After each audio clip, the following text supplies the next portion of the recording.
Good evening, everyone. Would you please rise for the Pledge of Allegiance? Pledge of Allegiance to the flag of the United States of America and and to the republic for which it stands, one nation, under God, indivisible, with liberty and justice for all. roll call, please. Mayor Gibbons, Here. Councilmember Jack Sedek, Here. Councilmember Litzo, Here. Councilmember McLean, Present. Councilmember Reinecker, Here. Councilmember Schaefer, Here. Councilmember Zimmer. Here. Great, thank you. Tonight, we get to have a very fun presentation from Gary Baldridge, Shop with a Cop. Please come up, Gary. Here, you build me up too much. Oh, you do a wonderful job. Mayor, council, staff, residents. As most of you know, I'm Officer Gary Baldridge. I'm the police department's community service officer. I'd like to take a few minutes to share a brief story. It's hard to believe this is year 8 already that I've stood up here. Not nearly as nervous as the first year, but still there a little bit. So on Saturday, December 6th, we held our 8th annual Shop with a Cop event. What is Shop with a Cop, you may ask? So 8 years ago, Keith Rawlings with Youth in Action came to us with this great idea of how can we help some not so privileged kids in our community, help their families, and also help bridge a relationship with law enforcement and the youth in our community. We ran with that idea, and 8 years later, we're still rocking and rolling.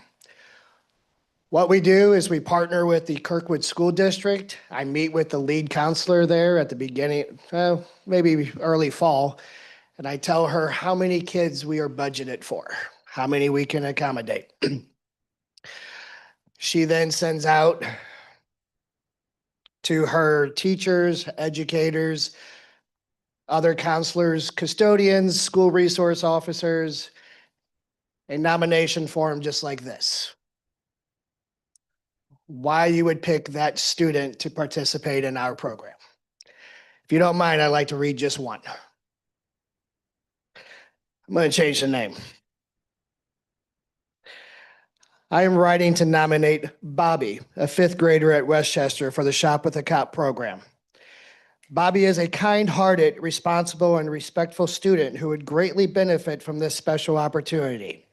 He has consistently shown respect for others and has a strong desire to help those around him, whether it's in the classroom or at home. Bobby's family is facing some financial challenges, and this opportunity would be incredibly helpful. The chance to participate in Shop with a Cop would provide Bobby with not only the joy of a special experience, but also a significant financial benefit. The program would ease some of the holiday shopping burden for his family, allowing them to focus their resources on essential needs. Bobby is well-rounded, responsible young person who truly deserves the opportunity to participate in this program. I believe that participating in Shop with a Cop would not only be an exciting experience for Bobby, but it would also allow him to further grow in his understanding of the importance of community and helping those in need.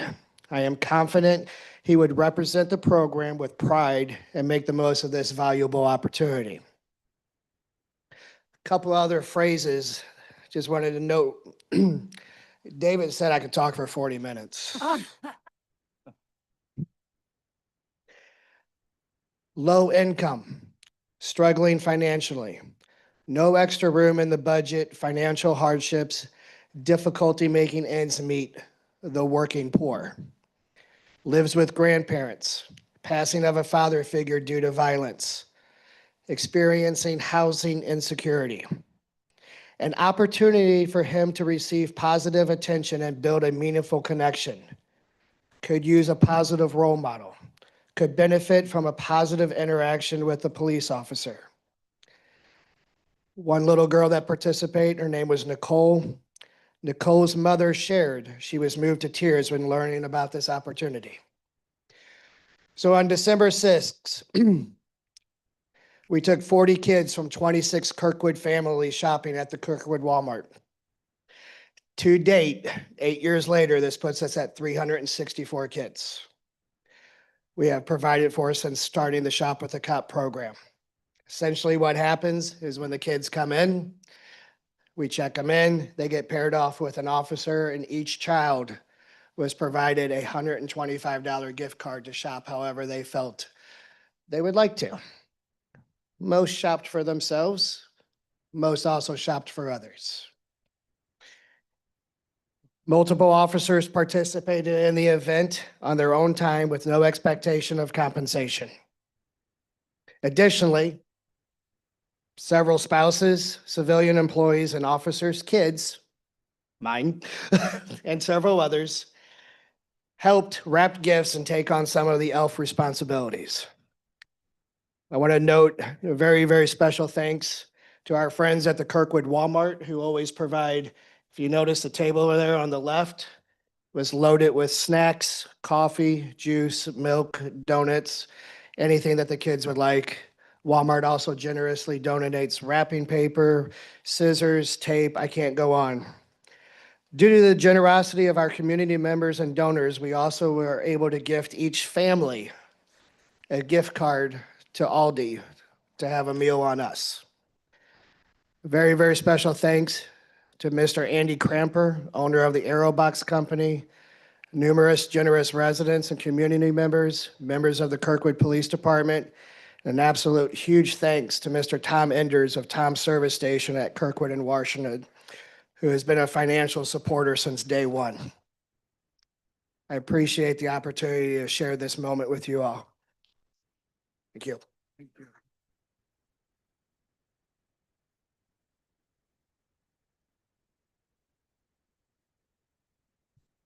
You make us proud. Thank you. Let's see, going from that to, we have a public hearing tonight. At this time, the council will recess to conduct the public hearing. A request for a major site plan and a special use permit for a drive-through restaurant for Dutch Brothers at 10300 Manchester Road, Green Tree Center. Ms. Graves, do you wish to enter any exhibits into the record? I do, Mayor. Thank you. Thank First, you. I'd like to introduce into the record Exhibit 1, which is an affidavit of publication showing that an ad was placed in the St. Louis Countian on December 3rd, 2025. Exhibit 2, which is an affidavit of publication showing that the ad was placed in the Legal Ledger on December 3rd, 2025. Exhibit 3, which is an affidavit of publication showing that the ad was placed in the Webster Kirkwood Times on December 5th, 2025. Exhibit 4, which is a list of property owners whom notice of the public hearing was sent to. Exhibit 5 is a viewer map showing the list of property owners to whom notice of the public hearing was sent to. Exhibit 6 is a memorandum from City Planner 2 to the Planning and Zoning Commission dated November 19th, 2025. Exhibit 7 is the report of the Planning and Zoning Commission meeting dated November 20th, 2025. And Exhibit 8 is the Kirkwood Code of Ordinances. That's all I Thank you. have, Mayor. Mr. Hawes will present this issue to the City Council. That'll be City Planner 2, Amy Lowry.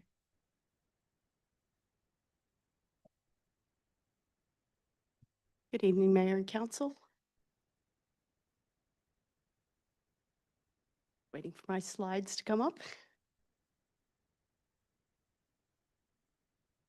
So this is the subject site. It's a 4.2 acre site at the southwest corner of Manchester and Woodlawn. It's the Green Tree Center, if you're not familiar. Just some photos of the center. And this is the existing conditions of the parking lot there. And then this is the project area, which is in the northeast corner of the parking lot. This is a site plan, but I'm going to go in a little bit on that because it's harder to see on the big thing. So they, the way Dutch Brothers operates, they have 2 queuing lanes that then come into 1 queuing lane. The building would be here. Now there was 2-way traffic here, but the Planning and Zoning Commission asked if they could bump out this island a little bit so that the 2-way queuing, if it got busy, didn't come all the way down and affect these people trying to get in and out of these parking spaces. So that was one change that was requested. there was going to be 2-lane traffic here as well, and they asked for 1 lane so that somebody couldn't come and try to get into the queuing from here as well. So those were a couple of changes that were asked and accommodated in the Planning and Zoning Commission phase. We did require a traffic study, and there's 3 estimates on here. They're based on the trip generation manual published by the International Transportation Engineers, Dutch Brothers' own corporate data, and also existing data from their O'Fallon, Missouri store. The AM peak hour for their operations is from 7:45 to 8:45 a.m. That's when there's the most anticipated traffic. And the midday peak hours from 11:15 to 12:15. So the data shows the total number of trips that are expected to the site.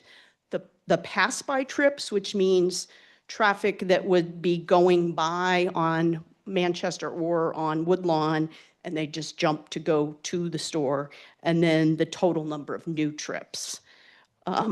They took the O'Fallon, Missouri numbers, because that seemed to be the worst case scenario. So the total trips that they expect to the site in the AM peak hour is 140, 106 in the midday peak hour. The pass-by trips are 152, so the new trips to the site are 40 and 54. And so this was reviewed by both MoDOT and our city engineer, and they agreed with the analysis of this. And the summary of the traffic study, basically, neither the traffic study, MoDOT, or our city engineer expected that this would have an impact on Manchester and Woodlawn. They did think once it opens that they may have to adjust the light at Manchester and Woodlawn to give a little bit more time for Woodlawn, but they thought that they would wait until it opens to make that adjustment if needed. This is a floor plan. It's about 1,000 square foot building. There's no public access or public seating.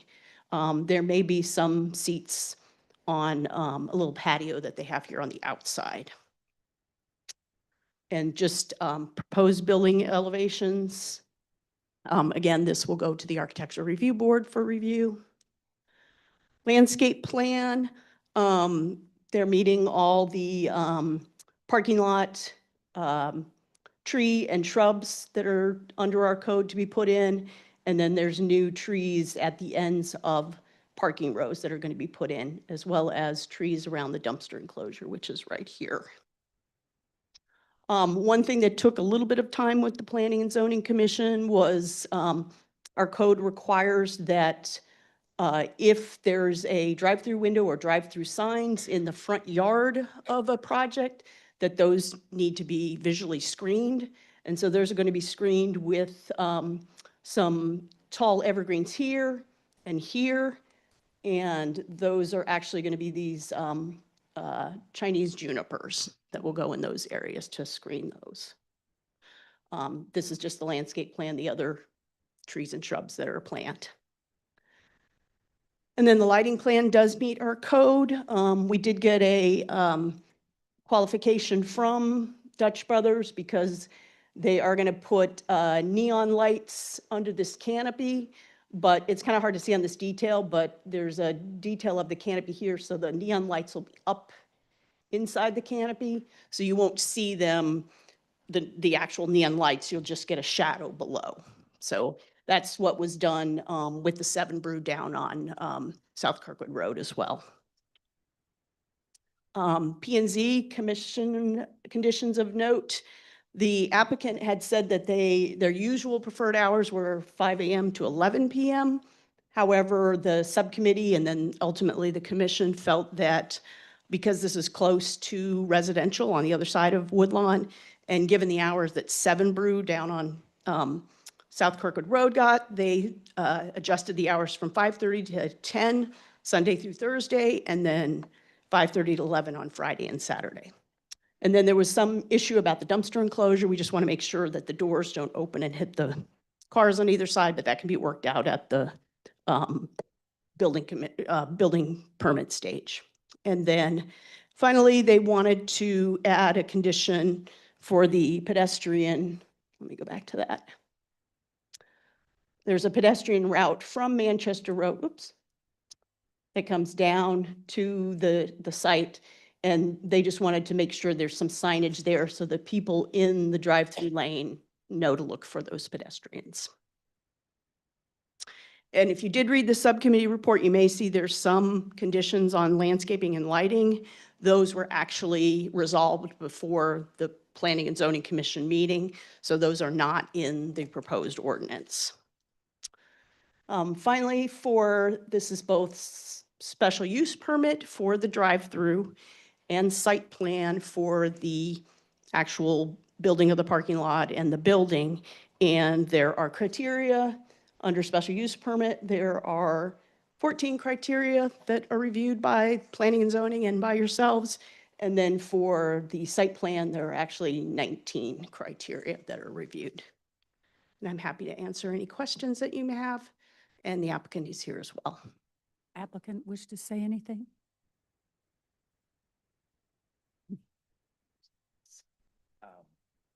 You covered most of it. I just wanted to, it's been a while since I stood up here. I see some of you, a little more gray hairs, but you're still as young and beautiful as ever. Sorry, what? So I said you're still young and No, beautiful. I heard you. So some of you may know about 10 years ago, this was approved for a Starbucks. It wasn't a drive-through only Starbucks. It was a full, I think it was a 1,200 square foot Starbucks. So it's consistent with past approved uses there. And for those of you that don't know, it's Dutch Bros. They prefer Bros, not Brothers. It's kind of a more trendy name, I guess. But no, we want to comply, and we're excited. Their average store sales are actually higher than Starbucks. They do about 2 million per year average unit. Starbucks is about 1.8. So we're excited. I know a lot of these competitors are coming in, as most of you know, Warson Woods has a 7 brew. Of course, Kirkwood has a 7 brew. So I think we're kind of in that critical mass phase that you see in real estate every few years. Remember, it was the urgent care craze about 10 years ago. Nobody does urgent cares anymore. We're there now with the drive-through only coffee concepts. So I think we probably have a few years left, but it's an exciting concept, high energy, and look forward to bringing it hopefully to the shopping center into Kirkwood. Well, some people know who you are, but I don't. Could you tell me? Yes, sorry. Michael Cook with Novus Development. My father-in-law, Jonathan Brown, he's usually the one up here taking a beating, but he's mostly retired now. He spends most of his time out in Colorado, and he can't get away from the beating though. He's building houses out there and still takes beatings in front of councils. But yeah, so we've been here since the 80s, and we've had this shopping center for 25 years or Right. so. Okay. Mhm. Yeah. I just didn't know who you were. I do have a couple of questions, but I think one might be directed to you. Okay. Well, first of all, the exit, the people will be exiting from onto Manchester. Is there a restriction to only go east at both of the exits on the north side of your property? It's right in, right out only. Mhm. On both of those? It's a median, I think, that. There's a median there. That's correct. Both Yeah. of those? Correct. okay. Yeah. Right entrance only and right exit only on the Manchester access. Yeah, okay. So- Do you anticipate any backup of trying to exit right only? I realize it's, that it's a right only, but there's not too much room there, but you don't think that's going to be a problem? No, we've looked at that, and their operation is pretty quick in, quick out. They have that escape lane. There may, of course, anything new in St. Louis, it's crazy as, Get used with to the it, 7 yeah. brew. So there may be, at the beginning, I think, potentially there could be some, some density of parking in that, but I don't think it'll be an issue, traffic. So a lot of people coming in are going to come down and all the way around, and people leaving will come down and all the way around. I'm concerned about no crosswalks at Pasta House, no crosswalks at Oberweis. And I don't know I don't know what else is in there. I know there's a vet, I think. Right. They probably don't have as much, Mhm. but I'm just thinking that maybe need to be other crosswalks because of the volume that is going to be coming through. Yeah, that's a good suggestion. That's a cheap suggestion. That's paint. I mean, nothing's cheap, but it's cheaper. So I'm fully aligned with that. You know, Dutch Bros, their, you know, their peak hours are in the morning. Yeah, So Pasta House is not a morning. yeah, and But same I thing agree with with you. Oberweis is probably not Right. a morning thing either, but you're going to be open until 11 PM on some nights. so- Yeah, I mean, certainly on the south side, on that south lane that abuts the shopping center, I don't see why we wouldn't have one there. Those are the only questions that I have. Council. This is probably for Amy. On that map there, where's the entrance by Pasta House? Down there? So cars can't back up and block that then, right? If they're in line? Where's the traffic gonna back up? I mean, I go by Seven Brew and I can't believe how long the lines are. Yeah, I mean, they have, you know, a long line of queuing here before they would come in here and go this way. Okay, I thought that was an island there. No, this is parking here and there's two-way. How many cars can line up there before it starts backing up on a Woodbine or Woodlawn? I mean, I would have to count on here. I can't remember how, I think we had 13 up here. Yeah, 25, you think? All right, yeah. that's a lot, okay. And Michael mentioned the opt-out lane. So they do the same thing Seven Brew does, that the workers come out with iPads and get the coffee. So the second person in line might get their coffee first before the other person. So this is just paint here so the car can come out and get out of the line if they get their coffee first.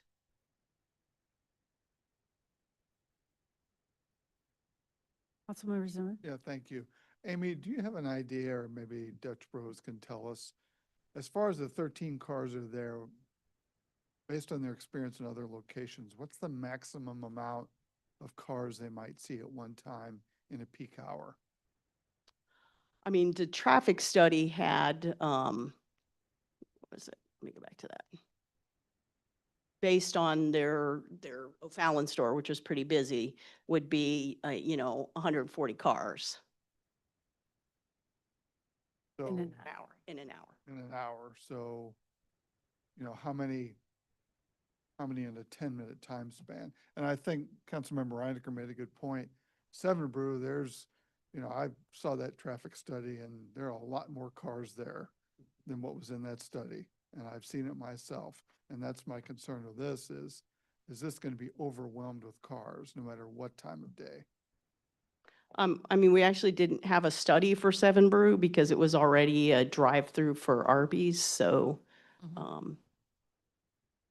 mean, most of the traffic is going to be on their site, and I'm sure as a landlord, he may have something to say about whether that's going to affect his other tenants. Councilmember Letsa? Are you, Mark is done? Yep. yep, Okay, thank you. thanks. So, I don't know if this is an Amy question or a Mr. Cope question. So is this a modular building or it's going to be CMU or you going to bring it in on a tractor trailer rig or you actually build it on site? It's not one of these, like the Seven Brew was, I think, brought in on a kind of a They modular have a mostly. prototype. There are some photos in one of the presentations, but so they have kind of a standard prototype, but they will also adhere to different, formats under different Okay. architectural You have a guidelines. brand, but if ARB says, That's right. If you look, For yeah, that. I mean, if you look on Google Images, you'll see different, okay, same as Starbucks, but that is that's what the architect drew because that's their standard prototype. mhm. We actually have a plan for 2026 to redo the facade there. That's in process, but just to kind of modernize it and upgrade it, the facade looks a little Facade dated. of The The shopping of center. The shopping center. Right. Okay. So when and if we do, I mean, we are planning to do that, so we would kind of tie in with some of that. Uh-huh. But we're a couple months away from ARB, so. But to answer your question directly, yes, they have different formats other than this prototype. Right, but I mean, as far as like starting construction to finish, it wouldn't be as quick as the Seven Brew where they just brought basically the entire thing in. I've on been- trucks. I've been told by Josh Foster, who does all the coffee shops, it's about a 120-day Okay. build process, so it's not a modular thing. Yeah, they're gonna stick build it. Yes. And then, well, I was wondering, and I don't know who to ask on this, wondering about planted islands. Are there, I think there's new islands that are being required to put, sort of have a little, and I mean, yes, trees are being replaced, some crab apples that are kind of not good looking and. These are new islands that'll be planted here. There's a tree at the end of this island. Actually, it's up here. There's a new tree at the end of this island. So the Mhm. new islands they're creating will have trees on them. Mhm. To kind of dress up the site and help Mhm. with traffic flow. And then they're replacing, there's trees currently missing here that Right. they're going to be replacing. I think most of the other ones are there Right. on the existing, so. So, and then the thing about frontage and putting in those evergreens, that's not gonna be a problem with, like, you kind of want to have visibility from Manchester for new, not that I want to add to the problem here, but for new, drive-by customers. I mean, is everybody good with those? I mean, I love trees. I'll let, I'll let Michael address that. I agree with you. So as you know, the site slopes downward. Right, As when you go south and east, it slopes down. So already Pasta House is kind of in a little bit of a hole. So our concern was the Dutch Bros is going to block the visibility of that side of the shopping center where Pasta House is.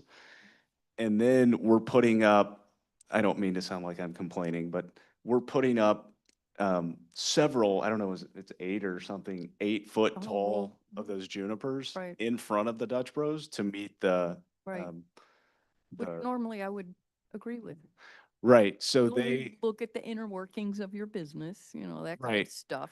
the that is a mechanical- concern. I mean, it's a concern for particularly the Pasta House space, and Yep. they've complained about Yeah. visibility before. So, we've talked about doing a small monument sign to have some tenant panels on it to help with that, but no, I agree with you. P and Z made us, and they were Well, very resolute about Well, that. P and Z, I love P and Z. Mhm. I was just wondering if, go ahead, Amy. I'll just point out, it's in our code Yes, I know. that if they put the drive-through windows and any of the signs in the front yard, they're required to be screened. Yeah, And it says, with landscape of a height that will fully screen the window signage or audio equipment, such screening shall not be required for waiting spaces located in the front yard. right. It's because they put the building so that and they looked at this, I think, a number of Right, and ways, see if but they the could- drive-through is in the front yard Yeah. If as they had- opposed to coming around the Right. other direction. Yeah. And the bushes or shrubs need to be 8 feet tall. They can't be smaller or whatever. I'm just saying. And there's they've looked at citing the I building. mean, under our on- code, evergreens are supposed to be 8 feet, so Okay, that's. well, I just thought I would bring it up because it's sort of a question that I had. Parking. So with the dual lane queue and all of that, it seems like parking you're losing, I don't remember what, a couple dozen spaces or something. Mhm. And you've got a patio where there probably will be chairs for people who want to come and sit and have a coffee in good weather. It's not being counted against because they don't have a roof or whatever, right? No. And the parking on this lot is a little different in that they got a variance from Right, parking requirements Yes. many over the decades years, ago. yes. And even with the addition of this building, they are not at maximum number of spaces. So it's getting close, but Well, that's my worry, I guess, is that it's probably going to be a popular thing, at least for a while, because I've heard all kinds of stuff about Dutch Bros. And coffee is kind of a thing, and based on Seven Brew, like waiting in a line for coffee is a thing. So I just wondering about the line taking up, of course, as Michael said, most of the business is in the morning. It kind of peaks at noon. And except for a few stragglers, most people are caffeinated enough for the day. But I'm just concerned that maybe it will interfere with the other tenants in that space. Because 4 to 8 employees, and then possibly other people who want to sit outside and have coffee on a nice day, as well as additional cars. And I guess if there are problems that become evident, we will adjust as necessary, or I don't know. I guess it depends what the problems are. Yeah. Well, this one is, so I don't know, are employees going to be required to park in back? What's in that? So we do have a right in our leases to require tenant employees of every tenant, certain areas to park if we need it. That becomes our problem, right? I mean, I understand exactly what you're saying, and ultimately it could be a city problem, but at least at the outset, that's gonna be our problem to figure out They'll with complain to you parking and first. tenants. That's But you right. do have already a provision or whatever, making sure that employees park to the south of the building. Correct, that's right. And Okay. tenants prefer that, just generally speaking, anyway, to leave more room. So again, I think, peak morning, if we had if Gold's Gym was still there, that would be a huge problem. Yeah. Because their peak hours are 7:30, The same. about the same, and then you'll probably have people leaving the, so anyway. Yeah. It's just how we lease and merchandise that center future, we have to be aware, given that the coffee shop is now Mhm. there, so. Mhm. The hours of operation. So I understand that, why P and Z pulled it back the morning opening hour to 5:30, because there are residences immediately across the street from one of the main entrances to the site there on the south side on, okay, flanking. That's what, Woodlawn. Woodlawn? Yeah. Um, And you've agreed to the 5:30 a.m. opening, even though Duncan opens at 5 over in Rock Hill. You don't have an issue with it, and there's going to be. Is it 5 or 5:30? It's 5:30 5:30 now, 5:30, okay. but I thought the Good. original request was 5. I honestly don't remember. Okay, well. It's not an issue, right? I'm pretty Yeah. sure this says 5, so I just Okay. wanted to bring that up. Yeah, I mean, that would be more of an issue with Dutch Bros, not us, Okay. but we've run those time. If it's 5:30, I have told them that. I couldn't remember. I know it's 10, right? 10, 10, yeah. Yeah. I just couldn't remember if it was 5 or 5:30, but yeah, I've gotten no negative comments from them. They're probably used to that, I would imagine, so. Okay, okay. I guess, I mean, and their whole mode of operation is going to do everything to try and expedite orders and all of that to prevent lines and lines of patrons standing, having to wait too long, I don't know if you asked them to turn their engines off while they're in line, added pollution, blah, blah, but just to make sure that it runs through as smoothly as possible to get them in and out. Yeah, my understanding, I mean, it's a well-oiled machine, kind of like the Chick-fil-A drive-through. Yeah. Yeah. So, and they have multiple runners. They call them runners, but they have people out there taking orders with a tablet, and then they have that escape lane, so you're not stuck in there after you get your order. So, my understanding, I mean, I mean, I don't sit there and watch. I have seen some of them, but it's quick, like Chick-fil-A. Okay. So, Well, that's all. That's it. Thank okay. you. okay. Any other, Thank you. yes, Councilmember McLean. Hours of Overvoice, how late are they open? Gosh, that's a good question. I don't think they're open past 8 or 9. Say 10. Pasta House, I believe it's 9. Yeah. And then, first of all, I think it's a great idea and I love it. But my, I guess, concern I have is the backup you're gonna have on Woodlawn and Manchester, because what's the procedure, ODOT, to change that light? I know I come out, I come out on Woodlawn going north and turn left. Now at 8 o'clock, if there's 23 cars every 10 minutes. Very congested there. Mhm. I don't know what the procedure is, I know. Or is it just, That's above my pay grade, but yeah. No, so they submitted the traffic study and MoDOT staff reviewed it as well. And one of the recommendations that the third-party firm suggested was that it might warrant signal timing change at the intersection. So MoDOT already has this on the radar, as Amy talked about. Their recommendation was we can adjust that if we see it's needed. And there's no petition they would want. I mean, we would just continue to communicate with them. And if we know an issue is arisen, then any instances that you can think of in Kirkwood where that has been an issue and you've requested MoDOT to look at it and they've actually changed it? signal timing with MoDOT, Chris, yep.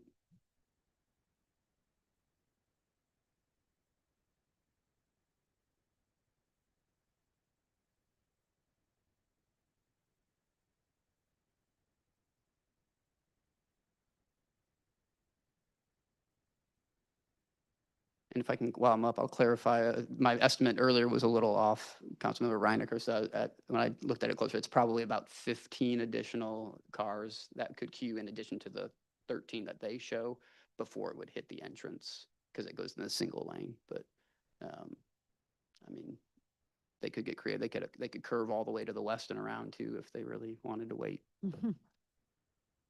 Okay. Any additional questions? We'll now move to comments from the public. Are there any public comments? Yes, Mayor and Council, we do have public comments. Oh, I'm sorry. I thought you meant public comments in general, not public hearing comments. My mistake. No public hearing. Okay. Are there any additional comments or questions? No? Okay. Hearing no further discussion, this public hearing is now closed. The bill will be on January 8th, 2026 agenda for first reading consideration. Now we will move to public comments. Need to read the statement? All right. The public comments portion of the meeting is an opportunity for the city council to listen to comments from citizens. It is not a question and answer session, and the city council will not respond to comments or answer questions during this period. The mayor may refer any matter brought up to the city council to the chief administrative officer or city clerk if action is needed. Thank you. And now, Zoe, has anyone filled out a comment card who wishes to make a public comment? Yes, Mayor and Council, we do have some public comments. The first one is from John Hesser. John Hesser. She's never met Hessel, you. I'm so sorry. It's not my night. It's his handwriting. Oh, Good evening. I'm really, Pat and I are here for two purposes. First and foremost is to wish all of you and your families a very Merry Christmas and a happy holidays. That goes to the mayor and council and staff and everybody here. Secondly, I'm here because I want to pay my respect and admiration to Mr. Hawes. I had the pleasure of working with Russ for the past 11 years. And as many of you know, I go all the way back to when the charter was amended to create this new form of government with the chief administrative officer. And I had the privilege of working with Mike Brown for some 30 years. And Mike truly is an icon in Kirkwood. He had the patience and the ability to communicate and make everyone, almost everyone, try to understand the transition to this new form of government. And I remember when Mike retired, and I remember when they went out, and I was not involved in it, and they hired this guy, Russ Hawes, from South Carolina. And I thought, oh my goodness, first off, he's following an icon. That's not going to be easy at all. And secondly, you know, us Kirkwoodians, he wasn't quite a Kirkwoodian. However, I had the absolute pleasure of working with Russ over the last 11 years. His dedication and his thoughtfulness in steering the city as the chief administrative officer, and I hope all the citizens understand and appreciate. We're talking some 250 employees who, as our website says, they work 24/7, 365 days a year. They're under Russ's supervision with 13 different departments ranging from police, fire, street, sanitation, and it goes on and on. 13 balls he's juggling with those various departments all at the same time. That doesn't count the 17 boards and commissions that he has oversight in making sure that staff is taking care of them. And last, but certainly not least, he has to answer to all of you. All of us understand that the constituents call you. So I watched Russ try to communicate as best he can the reasons why he was making the decisions that he was making in guiding the city through this various processes.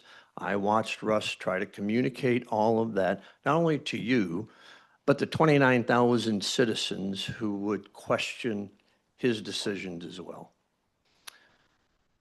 Russ, I can't thank you enough on behalf of all the residents of the city of Kirkwood for the dedication and thoughtfulness that you gave to every citizen within the city of Kirkwood.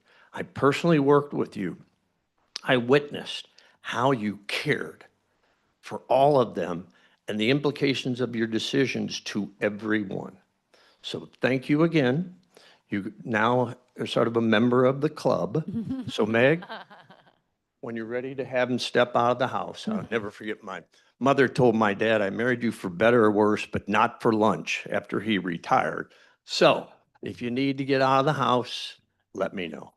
Russ, thank you very much.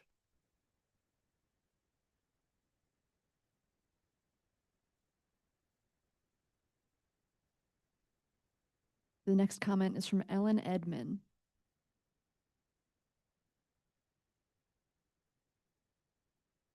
Council, thanks for letting me address you and all the other citizens who are here from the community that I care about so much. When I served on the city council, I was really happy to find Russ, who was still somewhat a newcomer here, to be forward-looking and really sincerely interested in change that could enhance Kirkwood through business development, the arts, community events, and giving more people the opportunity to live in a beautiful, safe community with good schools. And through all of these, strengthening our revenue stream. So I always found Russ to be open-minded and dedicated to the welfare of the city. To the council, he was a careful listener. He excelled in providing us the information that helped us do our best for Kirkwood. He was proactive in providing it, but he would also give us more information on anything at our request at any time. He was so thorough. He never pressed us to take action before we felt prepared as possible to do the best we could for the city. Even to just an individual like myself, and I did come in often for information or answers or general enlightenment, Russ was always available, respectful, and thorough. And when there were citizen concerns that fell through the administrative process and they came to my attention or another council person, Russ was really interested and he was interested in getting it solved. One time he even met me in person with Jack Shank in a neighborhood that was having a serious problem. He just came out on his lunchtime to investigate it and subsequently get to a good solution. So I also always found when the community gathered for fun or for serious purposes, Russ was there, usually with Meg, very generous with his off-duty time because he was a caring citizen as well as a leader. It always felt like Russ and I were partners, along with the city council and the mayor, in wanting and working for the best we could give Kirkwood. And I'm so grateful for all your expertise, Russ, and how you juggled so many balls and responded in times that were serious and really needed leadership. You served us as the council, but you also led the staff in the city. And I'm just very grateful. And I'm happy to have this opportunity to honor you and tell you how much I respect you tonight. So thank you. Thanks.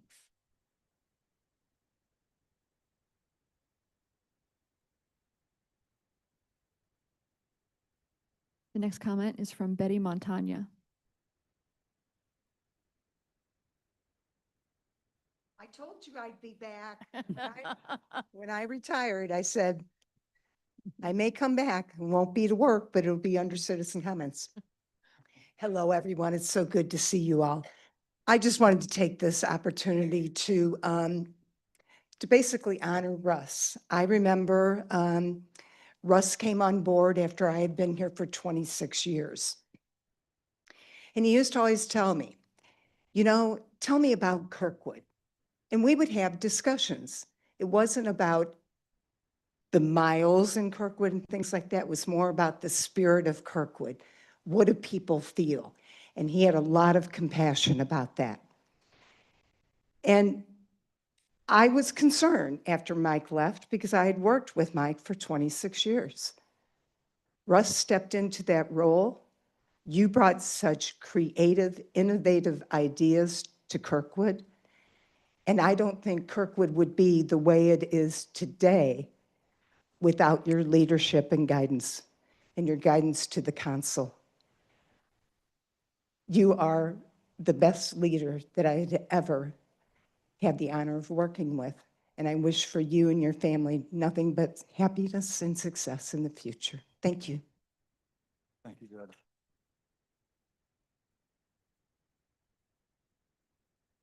The next comment is from Paul Ward.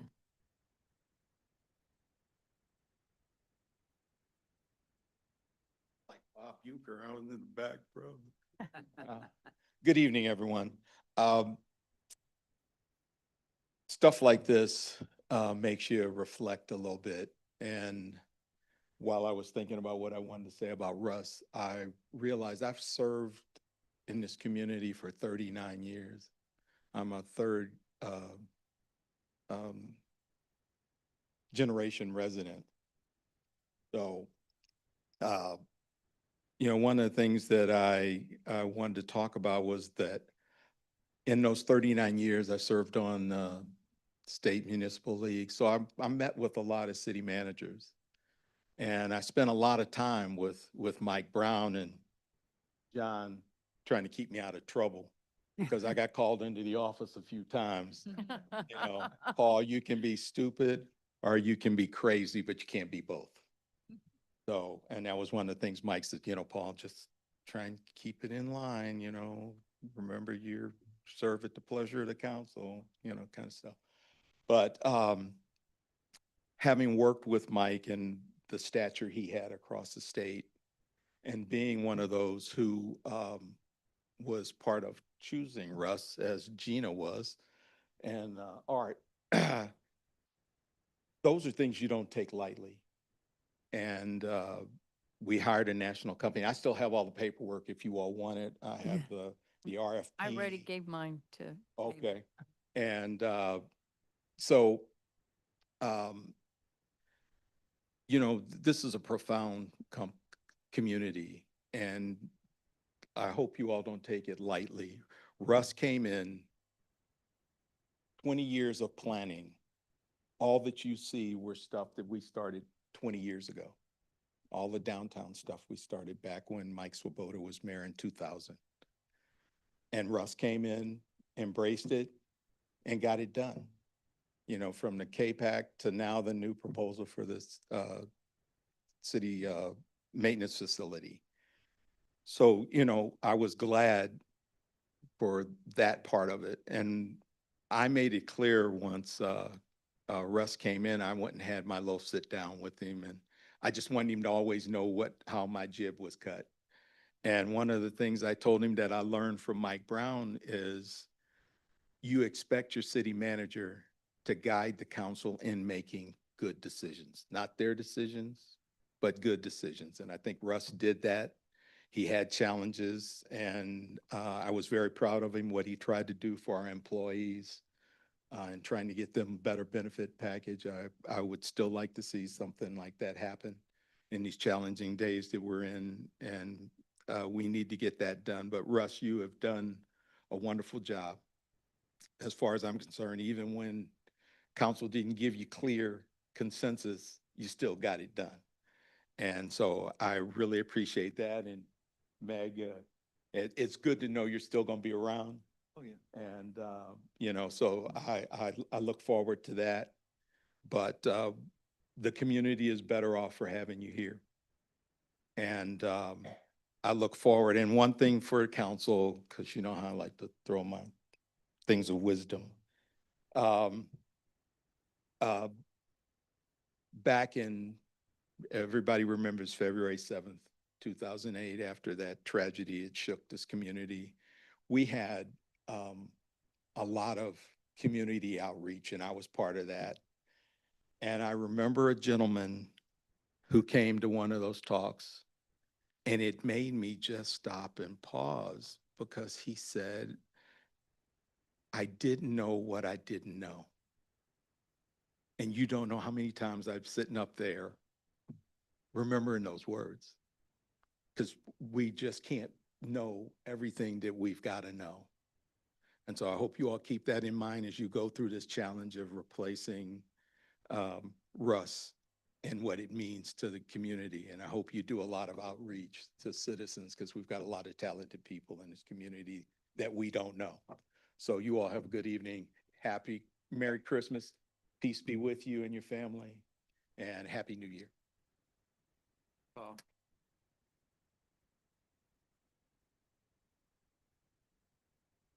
The final comment is from Art McDonald.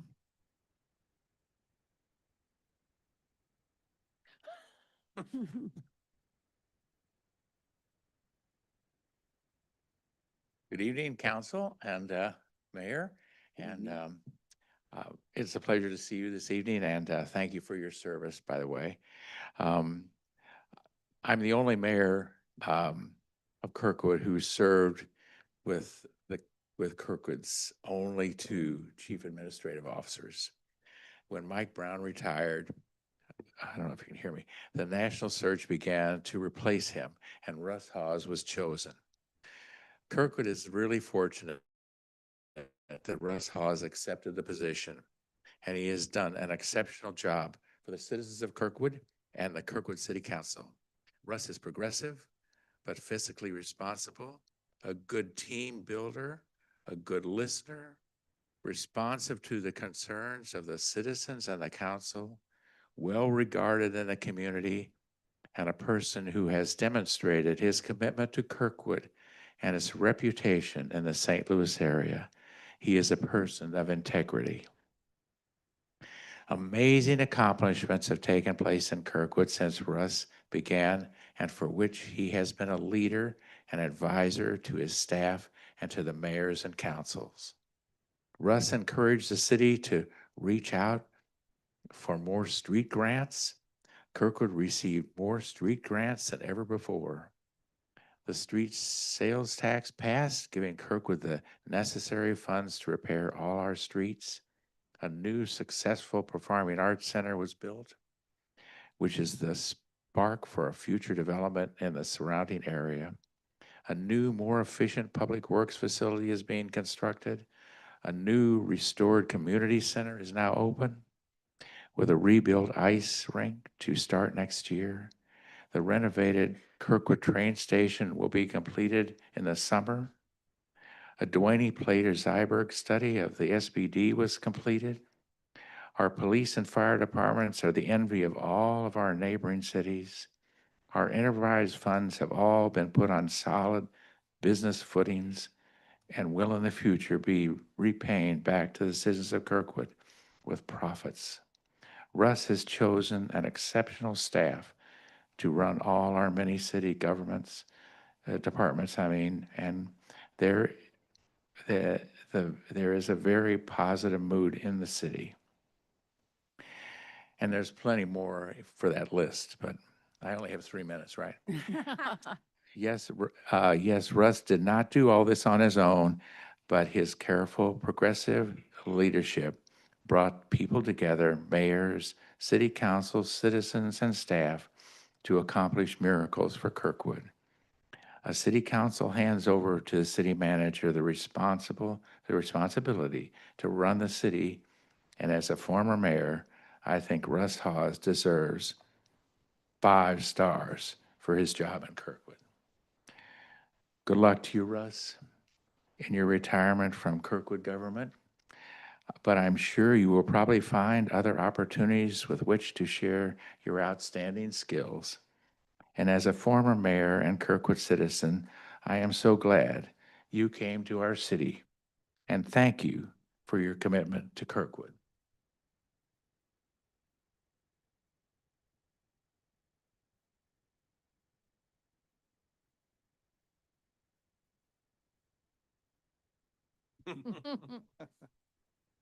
Mayor and council, there are no further requests for public comment. Thank you, and sorry for the confusion. You did great, Zoe. We will now move to the consent agenda. May I have a motion and a second? Sorry. Motion.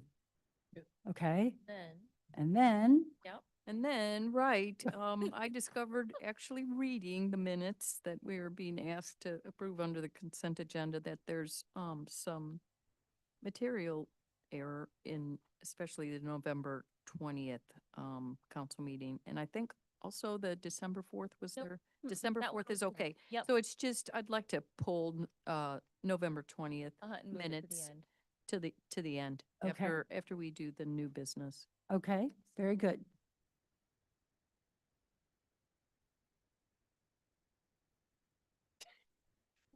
Is there any further discussion on the consent agenda? Okay, then we're going to take a vote on the consent agenda with item 8 removed. All those in favor say aye. Aye. Opposed, nay. The consent agenda passes.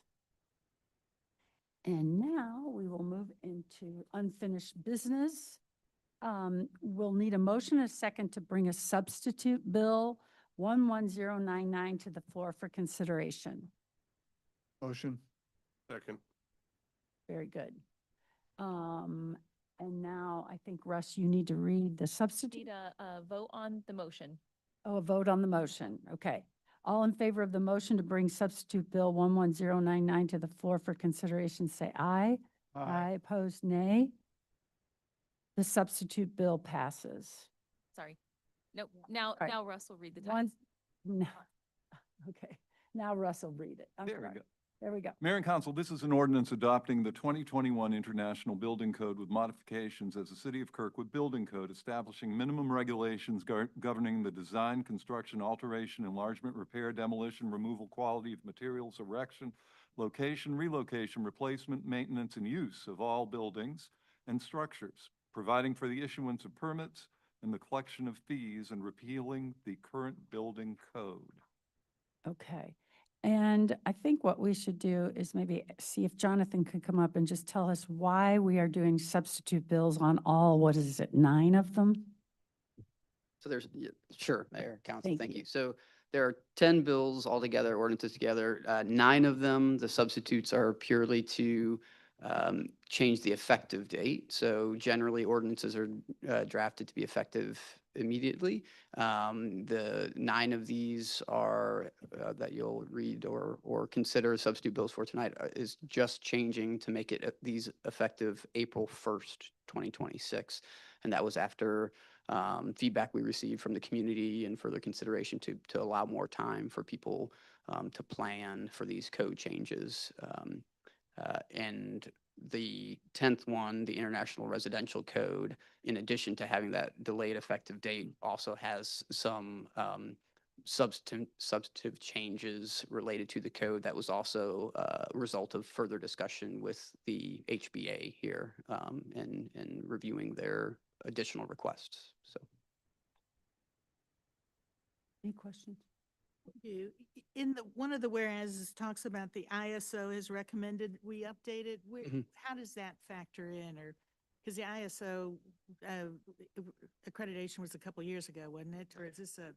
It was, yeah, so yes, so their rating scale prefers that you are, and that's one of the reasons we don't do it every 3, but every 6, is you get a higher rating if you're within that 6-year bubble. So when we went through the last rating, we didn't get we were a little behind on the code updates. So it is their recommendation. A big part of what we missed on that was we didn't have within 6 years, or within 2 rounds of the latest code adopted. So ISO recommends at least every 6. Correct. And so they've, and do they come every 3 or do they come every 6 years? Oh, I did ask this, and I'm trying to remember. It's not.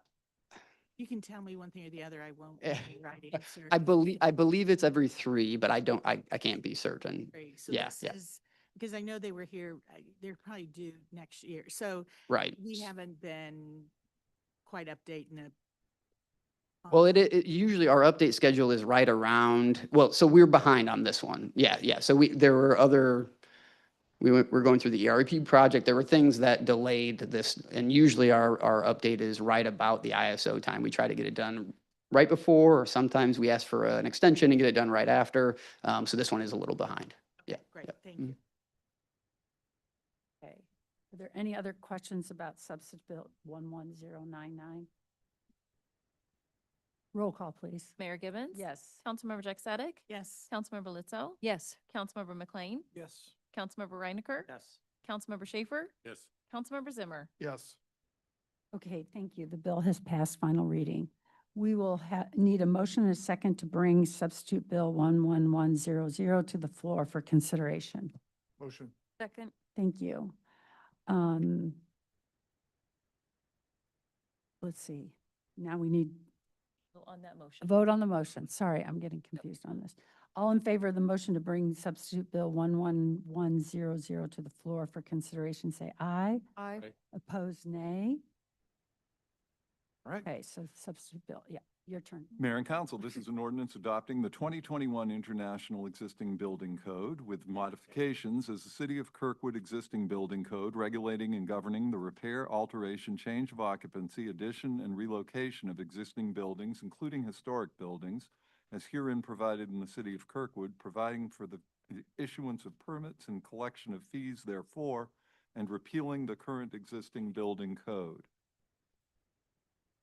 Thank you. Are there any questions or comments on Substitute Bill 11100? Roll call, please. Mayor Gibbons? Yes. Councilmember Jack Sadek? Yes. Councilmember Lizzo? Yes. Councilmember McLean? Yes. Councilmember Reinecker? Yes. Councilmember Schaefer? Yes. Councilmember Zimmer? Yes. Thank you. The bill has passed final reading. We'll need a motion and a second to bring Substitute Bill 11101 to the floor for consideration. So moved. Okay. All in favor of the motion to bring Substitute Bill 11101 to the floor for consideration, say aye. Aye. Opposed, nay.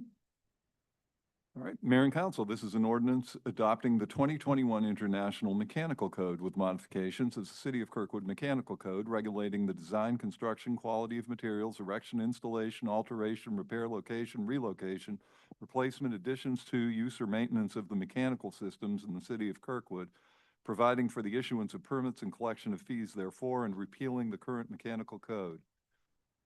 Thank you. Are there any questions or comments on Substitute Bill 11101? Roll call, please. Mayor Gibbons? Yes. Councilmember Jack Sadek? Yes. Councilmember Lizzo? Yes. Councilmember McLean? Yes. Councilmember Reinecker? Councilmember Schaefer? Yes. Councilmember Zimmer? Yes. The bill has passed final reading. We will need a motion and a second to bring Substitute Bill 11102 to the floor for consideration. Motion. Second. Thank you. All in favor of the motion to bring Substitute Bill 11102 to the floor for consideration, say aye. Aye. Opposed, nay. Mayor and Council, this is an ordinance adopting the 2021 International Fuel Gas Code with modifications as the City of Kirkwood Fuel Gas Code, regulating the design, construction, quality of materials, erection, installation, alteration, repair, location, relocation, replacement, additions to use, or maintenance of fuel gas systems in the City of Kirkwood, providing for the issuance of permit and collection of fees, and repealing the current fuel gas code. Are there any questions or comments on substitute bill 11102? I'd like to propose an amendment. The reason for the amendment, and I'll just read it, that anyone working on a propane fuel be state licensed to service, repair, or install any piping used for propane because of the different properties involved with propane versus natural gas. And the state has jurisdiction first as there is a state license for propane installation, service, or repair. All right. Councilmember Schaefer, can I get some clarification? What section of the ordinance are you proposing to amend? Just to add it. Just to add it as, Can't do that? think of where, no, we're just trying to get clarification on where, we need to state where it's going to be. Yeah, so we kind of need just a little clarification. Where are we adding it? Does it matter, Jonathan?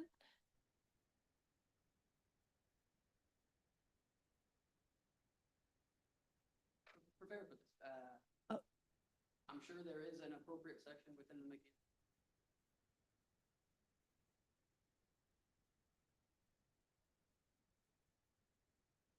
Fine, Want to continue it? Sure. Okay. I have no problem with that. Yes, first, Section 1B.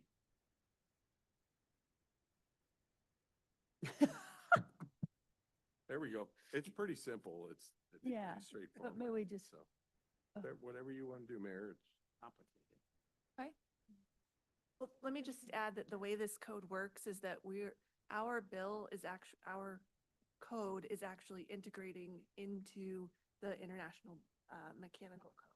So I think that the point Jonathan's making is, in order to fit it correctly and make sure that it makes sense within those two things that are happening together, it would make sense for us to just double check that we put it in the right place, because each of these sections are really amending what's happening in the building or in the international code. So I think it makes sense to make sure it's in the so right if we spot. So continue.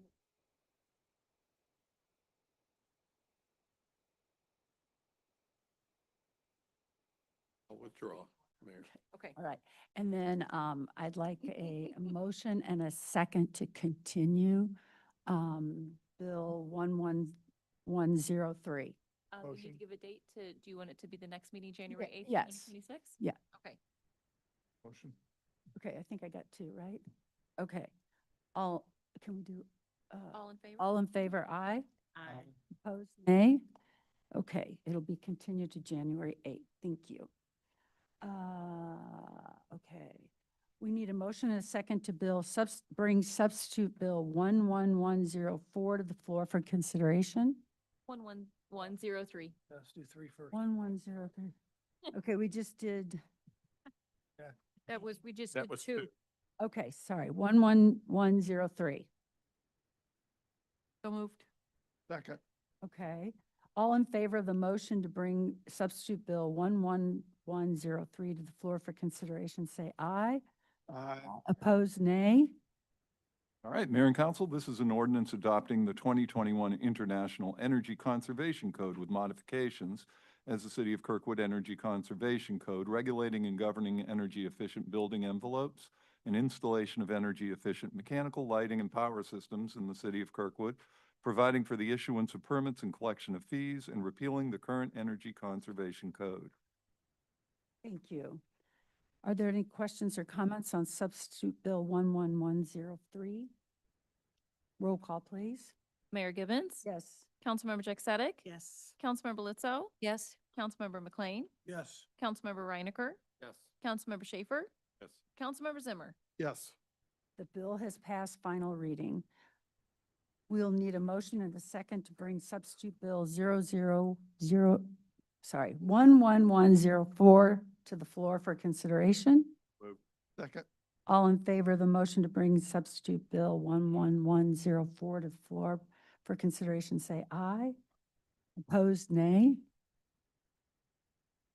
Substitute bill right. 11004 has passed. Okay. Mayor and Council, this is an ordinance adopting the 2021 International Building Code with modifications as the City of Kirkwood Plumbing Code, regulating the design, construction, quality of materials, erection, installation, alteration, repair, location, relocation, replacement, additions to, use, or maintenance of plumbing systems in the City of Kirkwood, providing for the issuance of permits and collection of fees, and repealing the current plumbing code.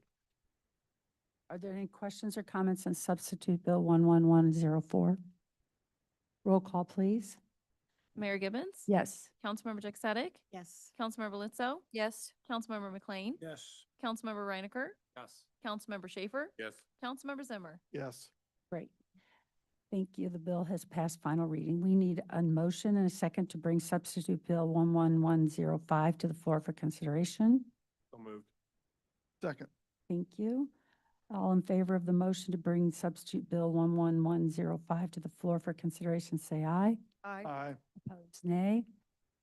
Mayor and Council, this is an ordinance adopting the 2021 International Swimming Pool and Spa Code with modifications as the City of Kirkwood Swimming Pool and Spa Code, regulating the design, construction, quality of materials, erection, installation, alteration, repair, location, relocation, replacement, additions to, use, and maintenance of swimming pools and spas in the City of Kirkwood, providing for the issuance of permits and collection of fees, and repealing the current swimming pool and spa code. Thank you. Are there any questions or comments on substitute bill 11105? Roll call, please. Mayor Gibbons? Yes. Councilmember Jack Sadek? Yes. Councilmember Lizzo? Yes. Councilmember McLean? Yes. Councilmember Reinecker? Yes. Councilmember Schaefer? Yes. Councilmember Zimmer? Yes. The bill has passed final reading. We need a motion and a second to bring substitute bill 11106 to the floor for consideration. Motion. Second. Thank you. All in favor of the motion to bring substitute bill 11106 to the floor for consideration, say aye. Aye. All opposed, say nay. Mayor and Council, this is an ordinance adopting the 2021 International Private Sewage Disposal Code with modifications as the City of Kirkwood Private Sewage Disposal Code, regulating and governing the design, construction, quality of materials, erection, installation, alteration, repair, location, relocation, replacement, addition to, use, or maintenance of individual sewage systems in the City of Kirkwood, providing for the issuance of permits and collection of fees, and repealing the current private sewage disposal code. Are there any questions or comments on substitute bill 11106? Councilmember Schaefer? I'd like to propose an amendment to section 101-3 and change that from 300 feet to 500 feet. And subsequently on 11.3.1, same there, increase it to 500 feet from 300. I'll second the motion. Okay, is there a discussion on the motion? What does it mean? Can you explain it? Sure, I'll try. If there's a public sewer that's anywhere close within 500 feet of the property, they need to connect to that versus if you are on a large lot, 3 acres or more, and there are those here in Kirkwood, they can put in a private sewer or a septic tank, excuse me, thank you. And so this is, if there's a public sewer that's close by within, instead of 300 feet going to 500 feet, so we clean up our environment. So, and MSD is there for that reason. And is this something that MSD prefers or? This is our ordinance, so that's why I'm adding it to it, because there's lots out there that are large. I mean, we had a couple over, Hope over there that met this criteria that they needed to tie in, so. Other questions? Yes, thank you. So I see the logic here, and I think this is a good idea. Have we had issues before where is 500 feet enough? Have we had issues where somebody needed, it was further than 500 feet? Or have we known of any issues in the past where this might come into play? So there are septic properties on septic in Kirkwood. And I believe there have been cases where they're doing work or redeveloping and they maintain the ability to stay on septic because they're currently greater than 300 feet from a public sewer connection. So the amendment on the floor would require more properties to connect to the public sewer. You're Yep. right on target. Yep. Yep. Right, thanks, Jonathan. This would require properties that are on a septic to convert to comply with this? Or this is if they have any changes to their property or additional structures or additional capacity needed? So if there's a existing property and the septic fails, and it's undersized, they need to that's what this is referring to. They need to take it to a sanitary sewer. And they don't all have to be gravity fed. They can be pressure fed from the houses, and there are many out there that are like that. So, or if they're adding capacity by adding a bedroom. An on the addition top. or something Well, with another bathroom, Right, yeah. Right, Mhm. it goes by bedrooms. The code Mhm. for septics go by bedrooms, so Mhm. they're adding a bedroom, master bath off, and so now they have to meet the criteria if they are on septic, that they move it while we're redoing this house, add that in. It's not a huge burden if you're spending hundreds of thousands of dollars on an addition. Clean up the environment for everybody in the neighborhood. But so this would require the homeowner or builder. builder to now run how many feet to, The up 500. to the existing Tie-in. sanitary Right. sewer? They would go down to MSD, they would get a permit to tie in. MSD would come out and inspect to make sure, as well as Kirkwood would oversee it. Mm-hmm. And these larger, I don't know, more remote lots, all of Kirkwood has access to sanitary sewers now, right? I mean, I won't they're say not, that. they're not tied into them. I mean, well, if they're not, then I don't know how you can require. Well, that's what this is. Then It's if- MSD would be required, I mean, we can't require MSD to now put in new sewers where they're on. Just up to 500 feet. So if it's within 500 feet of Mhm. any corner of the lot, they take it to an MSD. If it's unavailable, that's a different story. Okay. Okay, and that situation is sort of or like understood that you don't have to comply if there's not. Right, the building, that's what this building code spells out by Mhm. doing that from 3 to 500. And then one of the inspectors or planning would look at it and see whether it meets that criteria or not. Mine is to try and clean up what's out there with additions put onto a house and you're overtaxing a sanitary or a septic system. Right, and that it's a might mess. be overloading and Yep. running down to the neighbor. Just the same thing we're Yep. doing with stormwater. Let's not push it to somebody else. Mm-hmm. Well, and I mean, I'm still trying to, I'd like staff's opinion of this change, but also just a note, Paul, I noticed another property is not within 300 feet of a public sanitary sewer. Does that need to be changed to 500 or that's good? Okay, so under section 101.3.2, we'd need to change the 300 there to another 500. Correct. Yeah. May I ask that you repeat which sections? Oh, sure. Now we have multiple sections here. No problem. So 101.3 To change it from from, 3 to 500. And that's what the motion was, right? That's correct. so we'll need. So, and then what's your second part of? Which other- 101.3.1. Point one, from, Got one extra one here. what was that one from to? Same Say 300 to from- 500. Thank you. And then the same thing on 101.3.2, same thing, 300 to 500. Okay, thank you. So we're staying consistent all the way through.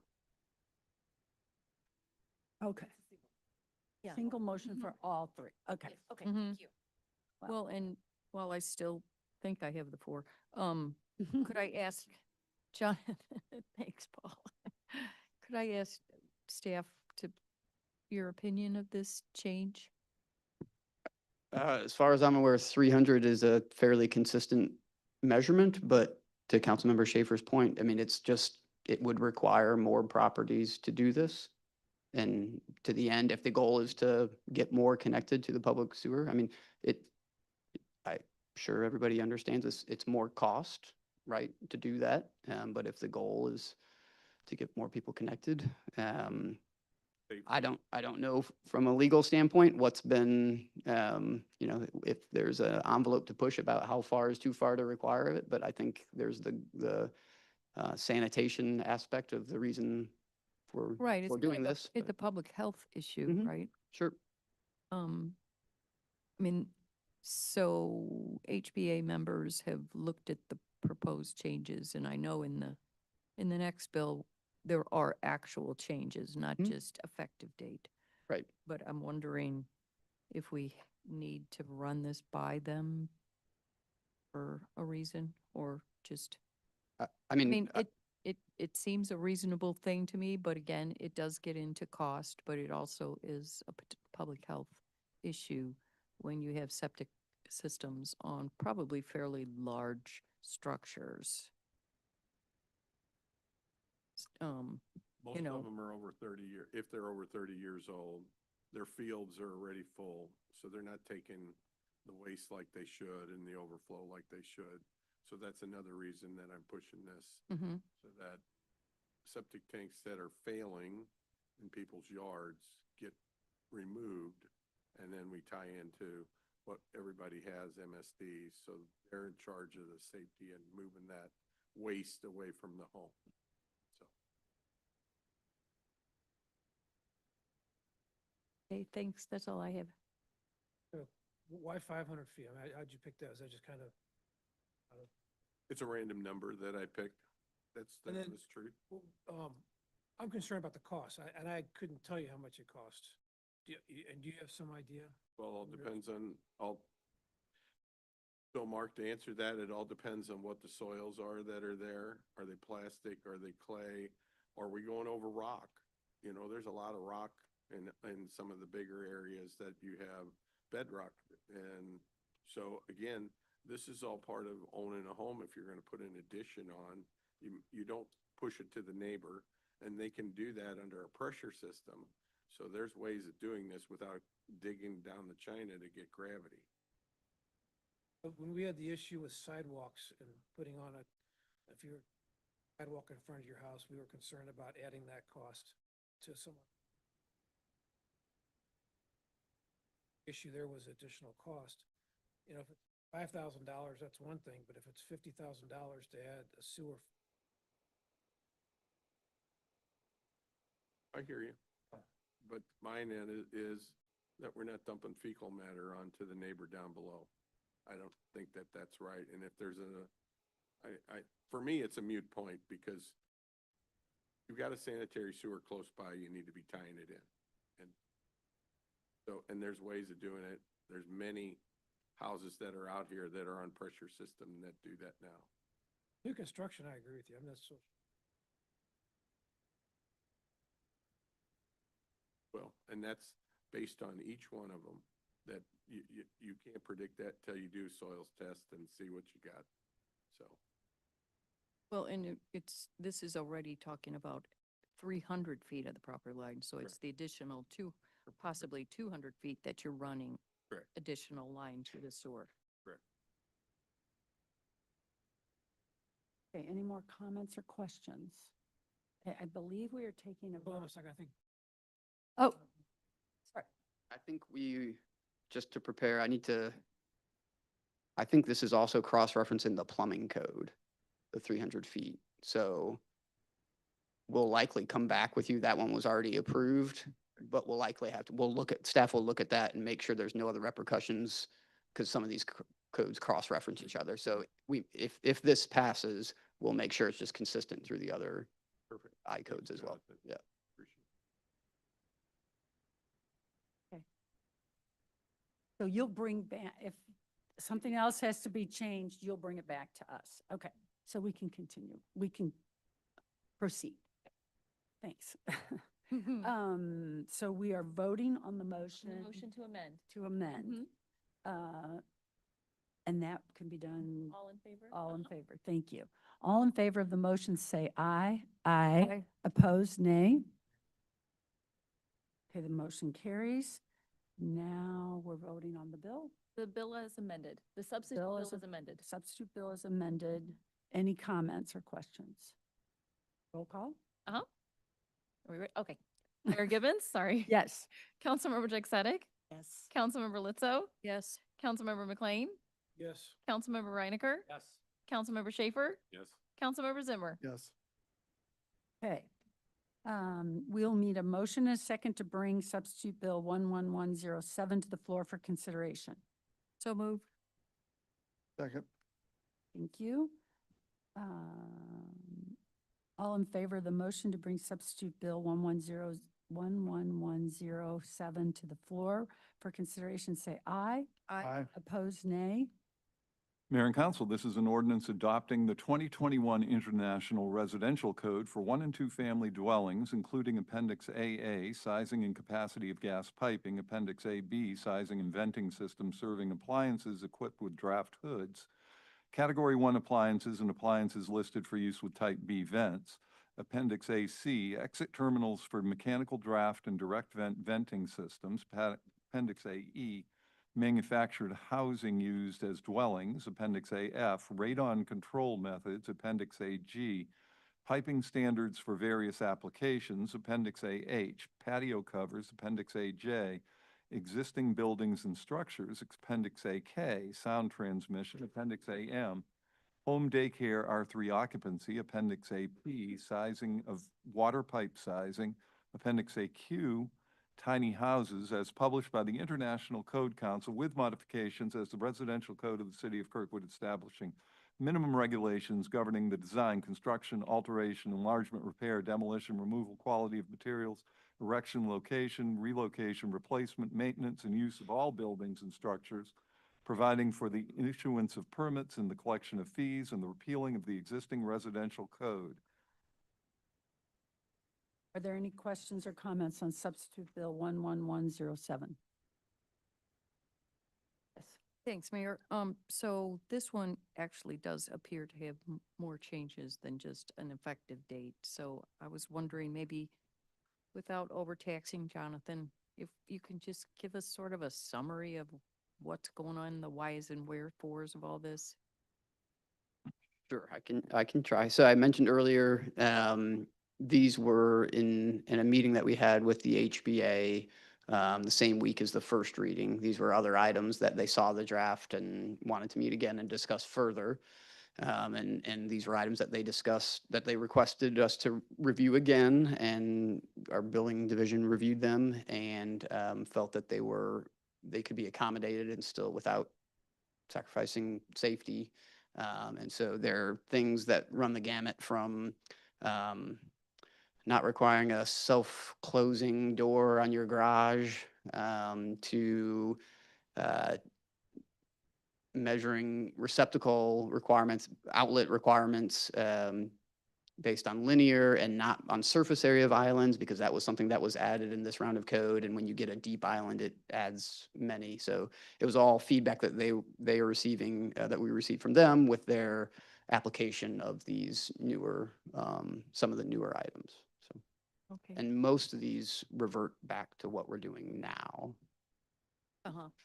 It's just finally being codified. Well, it's just, we're just not adopting the 2021 change like these, Oh, so a lot of these things are staying what we're doing now. Oh, I see under what you're the- saying. Okay. And not adopting the additional measures of Uh-huh. the 2021 code. Mm-hmm.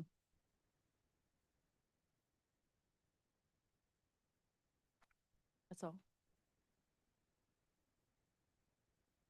roll call, please. Mayor Gibbons, Yes. Councilmember Jack Yes. Councilmember Litzo, Yes. Councilmember McLean, Yes. Councilmember Reinecker, Yes. Councilmember Schaefer, Yes. Councilmember Zimmer. Yes. Bill has passed final reading. We need a motion and a second to bring substitute bill 11108 to the floor for consideration. I'll move. Second. All in favor of the motion to bring substitute bill 11108 to the floor for consideration, say aye. Aye. Aye. Opposed, nay. All right, Mayor and Council, this is an ordinance adopting the 2021 International Property Maintenance Code with modifications as the City of Kirkwood Property Maintenance Code, establishing the minimum regulations governing the conditions and maintenance of all existing buildings and structures, premises, and exterior property by providing the standards for supplied utilities and facilities and other physical things and conditions essential to ensure that structures, premises, and properties are safe, sanitary, and fit for occupation and use. The condemnation of buildings and structures unfit for human occupancy and use, fixing penalties for violations, and repealing the current property maintenance code. Thank you. Are there any questions or comments on substitute bill 11108? Roll call, please. Mayor Gibbons? Yes. Councilmember Jack Sadek? Yes. Councilmember Lizzo? Yes. Councilmember McLean? Councilmember Reinecker? Yes. Councilmember Schaefer? Yes. Councilmember Zimmer? Yes. The bill has passed final reading. Bill 11109. Mayor and Council, this is an ordinance appropriating $50,000 in Blue Shield grant funds into the Police Department Machinery and Equipment account number 30102050000620040 and in grant revenue account number 3010000000000200005. Oh, my. Are there any questions or comments on bill 11109? Roll call, please. Mayor Gibbons? Yes. Councilmember Jack Sadek? Yes. Councilmember Lizzo? Yes. Councilmember McLean? Yes. Councilmember Reinecker?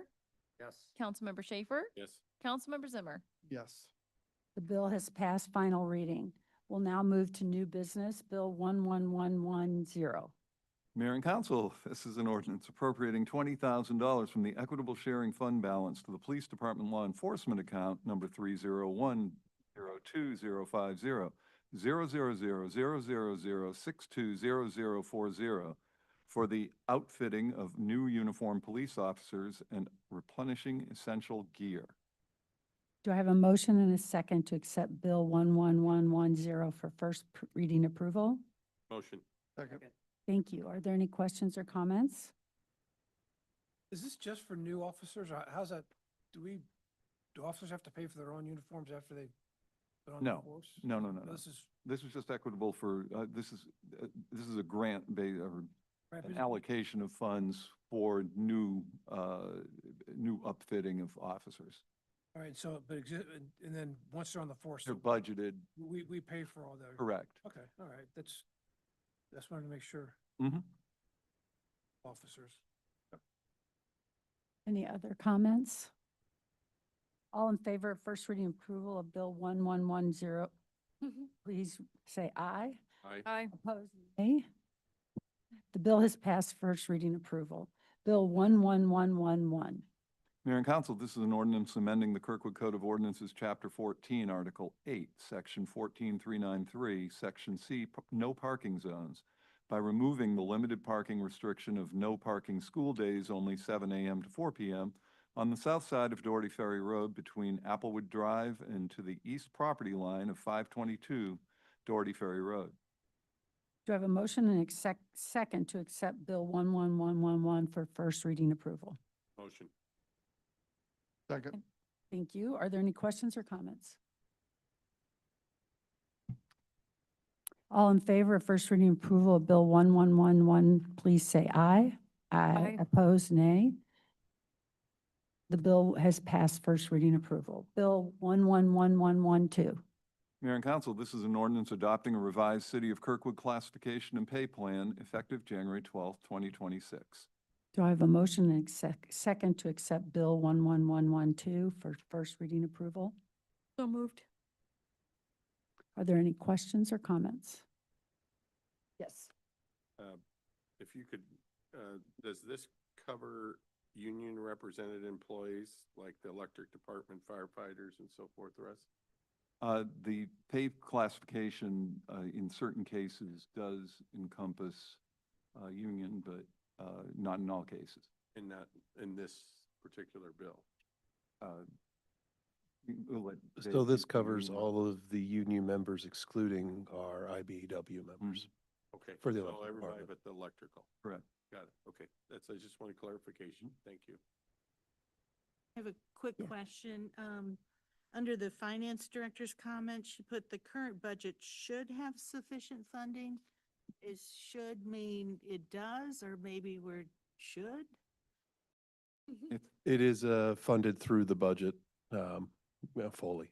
In the current budget, yeah. So it does. Accounted for in the current budget. Where do you see that, Gina? Because Says I'm the looking current at this, budget it has says has sufficient. sufficient funding. No, if you go to the last page, finance director's comments, the current Oh. budget should have sufficient fund.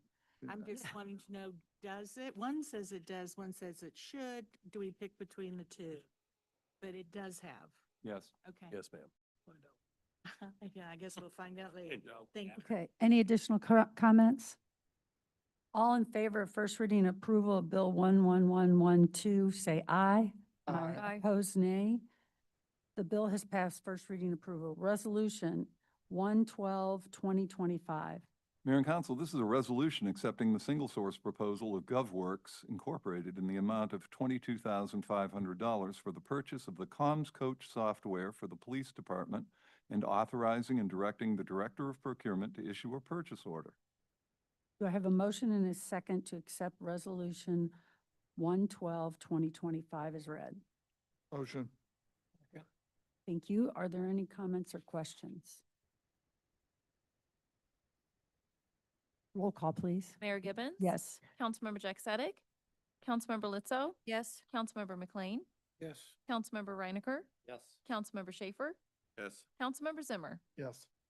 The resolution has passed. Resolution 113, 2025. Mayor and Council, this is a resolution accepting the proposal of George Butler Associates Incorporated in the not-to-exceed amount of $152,611.80, which includes a 10% contingency amount of $13,873.80 for Monroe Avenue Water Main Replacement Design Services and authorizing and directing the mayor to enter into a contract. Do I have a motion and a second to accept Resolution 113, 2025 as read? So moved. Second. Thank you. Are there questions or comments? Councilman Schaefer. Thank you. Thank you, Mayor. So, Chris, do you have a minute?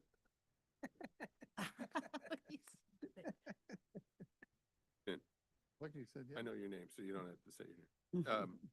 So I got a question. I guess I would have taken it to you, but I'm doing it here. So how many engineers do we have working for us at the city of Kirkwood right now? Yourself and, Two other professional engineers. okay. Mhm. So I'm looking at the cost of this one and the next bill that's going to be coming up. And I'm figuring it's like $230,000 to hire an engineering company to put this all together. Is there some way that for that kind of money that we couldn't do some of this in-house? So I'll clarify that it's not just one engineer working on this, and they're Okay. not gonna make it's a whole team of engineers. Okay, They're gonna bring a plan set sure, to bid the project. sure. Yeah, they're bringing the requirements for other people to bid To the bid on, project. yep. Right. Mhm. So, and that. And didn't there's include- also a liability, Okay. that, we hire a professional engineering company, that has multiple, professional engineers that work for that engineering consulting company, and that, we have a quality project to bid Sure. and to move forward with. Okay, I'm just trying to understand why and that's not the 10% contingency, and we get these in front of us about every couple of months. So I'm thinking what it would cost to have somebody on staff that would be competent and capable to do this, and whether that would save the city many hundreds of thousands of dollars on bidding these out and having somebody else do it. So I'm just asking, if you're telling me this is the best practice to do it, for liability reasons or whatever, the whole council gets to make that decision. So I'm just asking for that. Yeah, so, I mean, I would not be coming to the council to ask for, recommendation to hire an engineer if we could do it in-house. Okay. We do other projects in-house that are smaller in nature. For example, these are, thousands of feet of pipe. And so they're quite complicated with all the Got a lot of valving. stuff in the way. The valving that goes into these, and the materials that go into these, they're quite complex projects. Some of them require boring activities to go underneath the railroad, for example, for the next one. And so, that's why I'm coming here tonight to, ask for. I'm just asking that, I'm not trying to put you on the spot here. I'm just asking if we could do that in-house and we pay an engineer on, 200,000. If we do this many times, and I think we're doing a lot more water mains coming up. Yeah. So I'm just looking at the cost and looking out for the citizens of where the money's going. So if you're telling me that this is better to do it that way, I just am asking the question. So. Yes. Comment. Yeah. Okay. I have, Chris. So will this be encumbered to next year? Will this project be done this fiscal year? Or we don't anticipate it, and it's going to be a carryover till next budget year? We anticipate some of this to be carried over. Okay.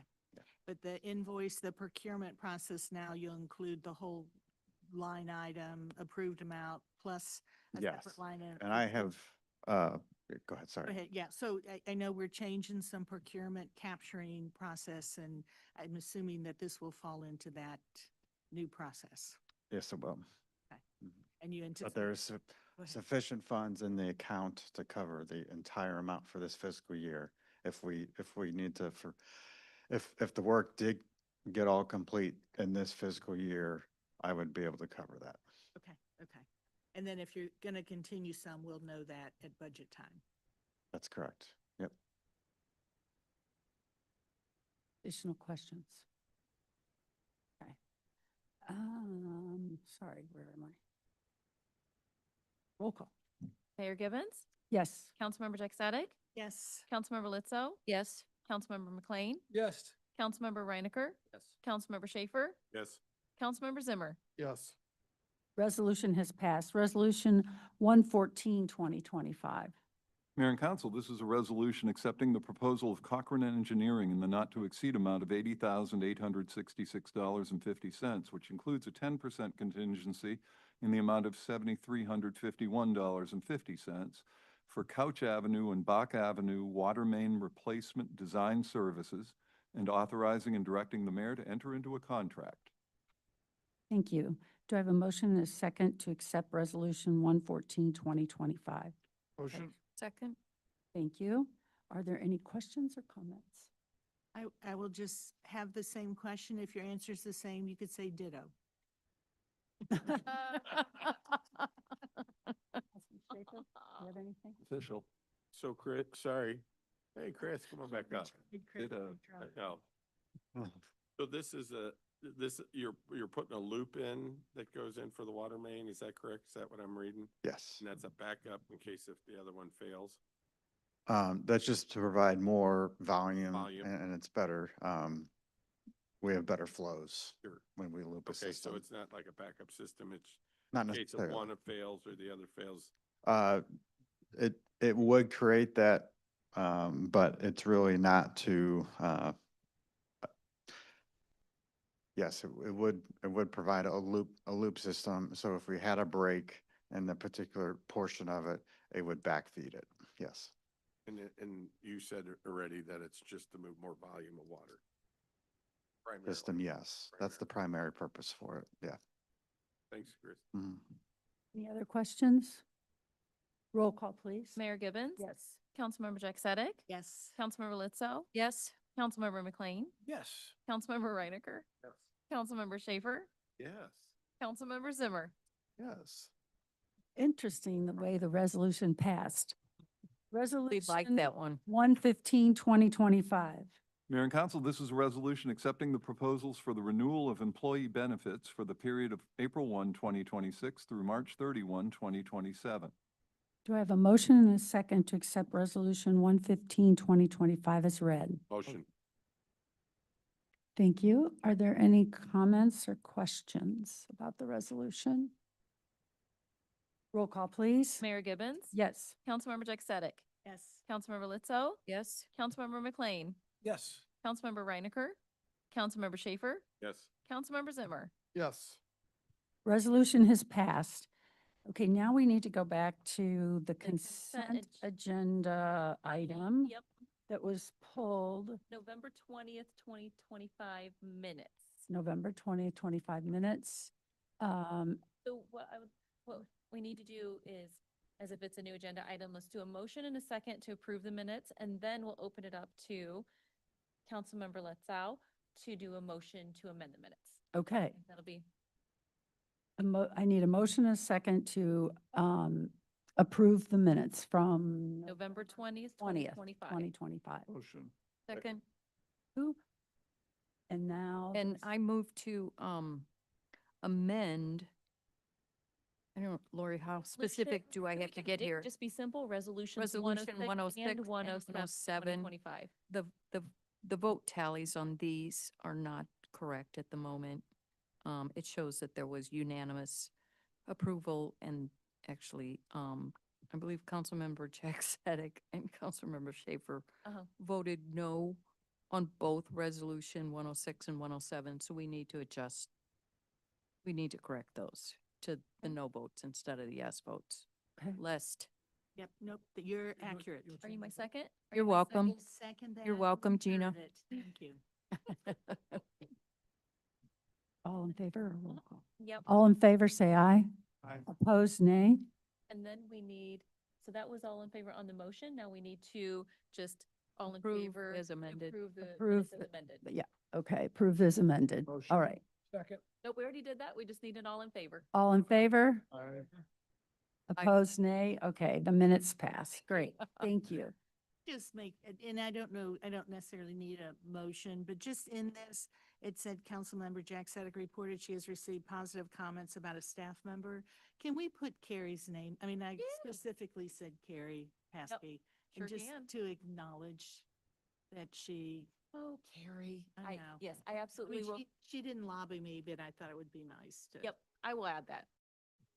Okay, we're now going to move into council member reports. And I'm going to ask our CAO to just talk a little bit about the Essex Road project and Yeah, so the Essex Road project was a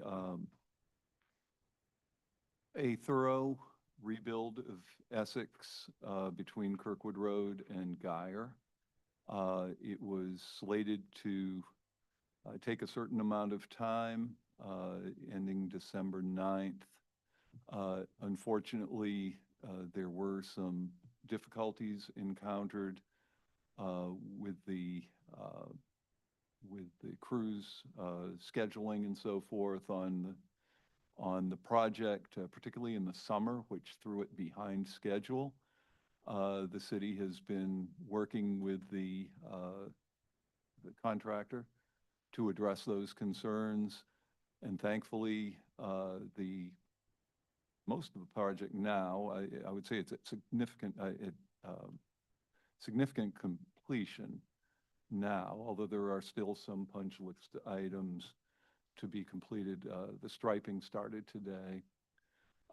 We did have some snow in December, some weather days and things, but the city does have a contract that itemizes exactly how the city is compensated when there are unfounded delays, and we're working with the contractor to ensure that we are fairly compensated.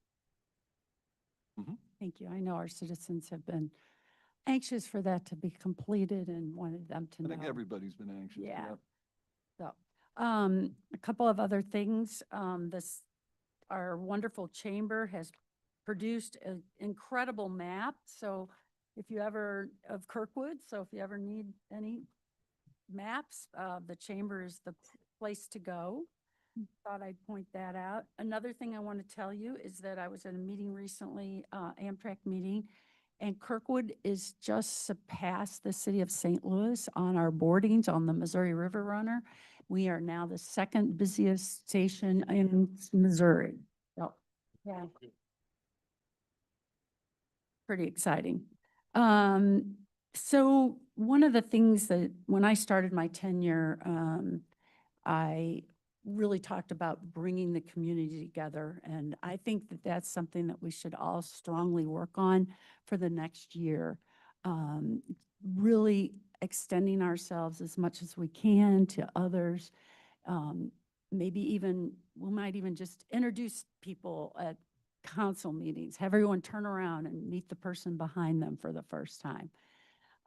So anyway, I just want to kind of throw that theme out as we go into next year. And as we go into next year, we need to say, as a council, goodbye to Russ and best wishes in his retirement, which I know he's already got a cruise plan, which Yep.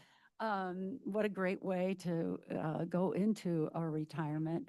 That is absolutely wonderful. It's been a pleasure to work with you.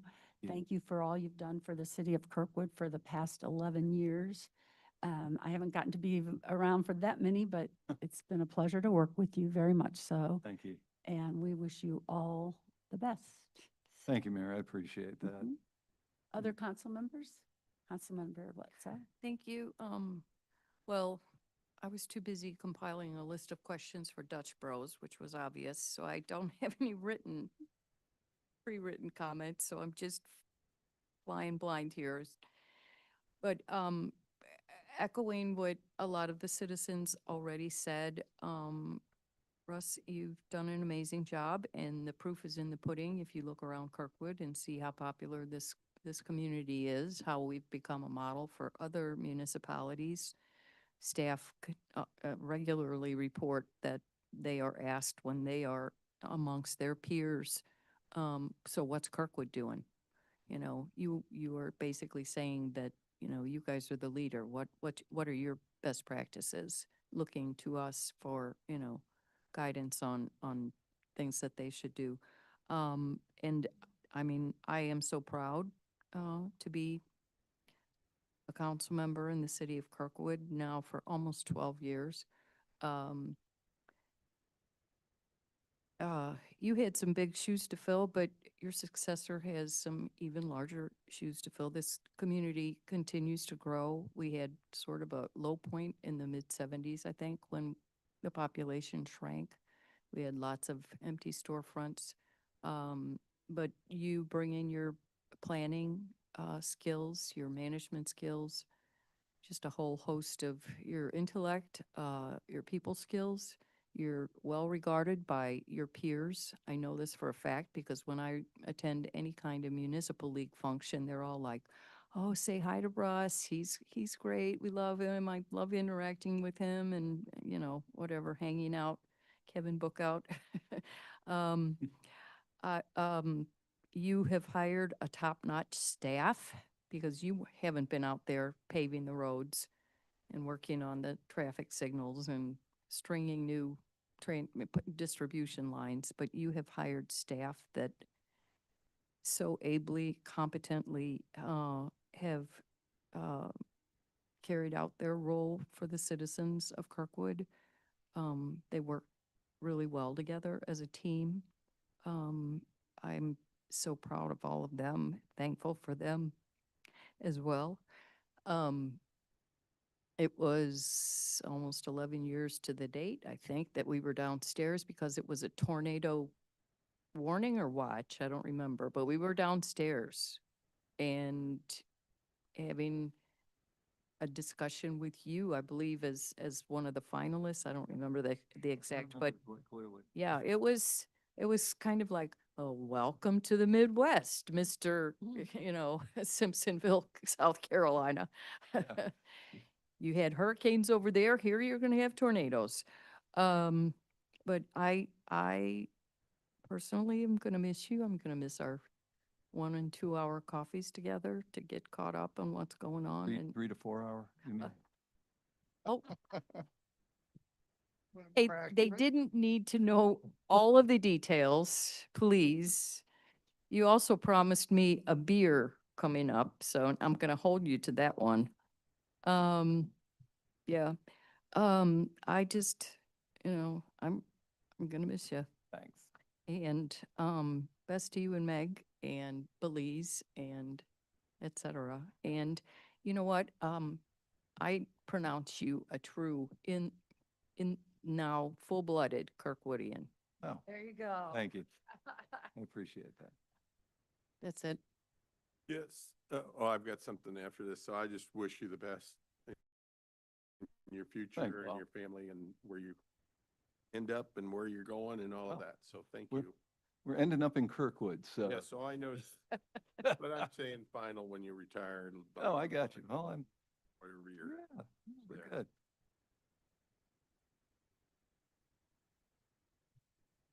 Yes, thank you. Russ, I remember the tornado scare all too well, and it seems like it was just yesterday. Your job is not an easy job. I've been in management for many, many decades. I know what it's like to manage people. I do it, I did it today, and I'll do it next week. And it's not always easy, and I think you brought a lot of caring and understanding that I think a lot of city employees appreciated. They appreciated your integrity and your thoughtfulness towards them. I think overall, you have left the city much better than you found it. And Kirkwood has a very bright future because of you and your efforts. I want to take some time to talk about two events in the city's history that were critical to Kirkwood's future. The first one, as you all may recall, was the Better Together initiative. The Better Together initiative wanted to combine municipalities and make one big St. Louis. We in Kirkwood know that in Kirkwood, we do it much better than everybody else. We manage our operations and our finance for our citizens better than anybody else. We took the lead in fighting against that. We took the lead in standing up to show how Kirkwood is better than a lot of other places in managing our funds for our citizens, providing excellent services, and providing a safe city for people to live in. You look at our housing values, that shows that. And I remember we were over at the Rhyme, and we had a citizen engagement that night, and you shined that night and did very well, and you should be recommended and commended for all of your help in standing up against that, because it would have been a big mistake, not just for Kirkwood, but for the St. Louis region. The second item that I think is very notable to mention is when the pandemic came in 2020. I think your finest hour, Russ, is when you took immediate action to save and preserve our budget and to preserve our expenses. You made immediate cuts.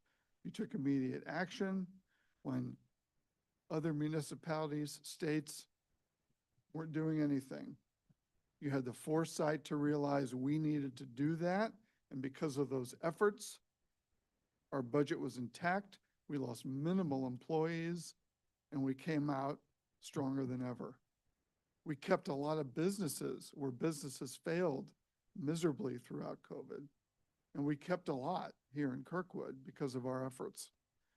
So I think those two examples show the impact that you've made to the city of Kirkwood. And I'm certainly grateful for you and Meg in being great citizens, being willing to be participants in Kirkwood and its history. And I thank you very much. And Katie and I thank you for your service to the city of Kirkwood. Thank you. I appreciate it.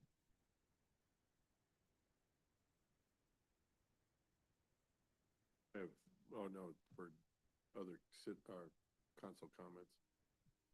Not for us. I'll talk about the library. Okay, sorry. I just didn't want to get in front of somebody. So this is not the library, this is Board of Adjustment, case number BOAV dash 7-25. The case continued to January 12th, 2026 meeting. The board wants more information about the 1.75 setback for a deck in the side yard that opens from a sliding glass door, how it will affect the neighboring property. The next one is 0525. Variance was unanimously approved for a new front porch. 0825, a variance unanimously denied. The homeowner wants to take down a one-car garage and breezeway and put up a two-car garage and mudroom. Two-car garage could be added to the house without needing a variance if the mudroom is moved elsewhere, sorry. 0925, variance on garage facade width limited to 55% denied by a vote of 1 to 4. Variance on garage projection limited to 8 feet unanimously denied. This house is set on a lot so that the front of the house faces the side yard and the garage faces the street. They have a two-car garage and wanted to add an additional one-car garage. Again, that was unanimously denied. Thank you, Mayor.